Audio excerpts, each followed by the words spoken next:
మంగళగిరిలో ఎన్ని పనులు చేసాం ఇప్పటికే, కానీ రూపాయి కూడా నిధులు రాని పరిస్థితుల్లో కాంట్రాక్టర్లు ఎన్ని ఇబ్బందులు పడతా ఉన్నారు, వాళ్ళ ఒత్తిడి ఎంత ఉంది.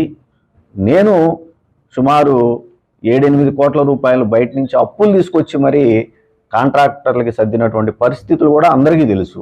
అదేవిధంగా ఇవన్నీ కూడా ఎంటీఎంసీలో చేయగలిగాం. మరి దుగ్గిరాల మండలానికి వచ్చేసరికి 50 కోట్ల రూపాయల నిధులు కేటాయించమని చెప్పి అడిగాం. 50 కోట్లని చివరికి 20 కోట్లన్నా కేటాయించమని చెప్పి అడిగినా కూడా ఆ నిధులు కూడా కేటాయించినటువంటి పరిస్థితులు వచ్చినాయి. నా సొంత డబ్బులతోటి ఇటు ఎంటీఎంసీలో కానివ్వండి, అదేవిధంగా దుగ్గిరాల మండలంలో కానివ్వండి, ఎన్ని పనులు చేశామో మంగళగిరి నియోజకవర్గ ప్రజలకి, ఇక్కడ ఉన్నటువంటి అందరికీ తెలిసినటువంటి విషయమే. ఇంత జరిగినా కూడా ఇవాళకి కూడా బిల్లులు రానటువంటి పరిస్థితులు మరి ఉంటే ఏం చేయాలి?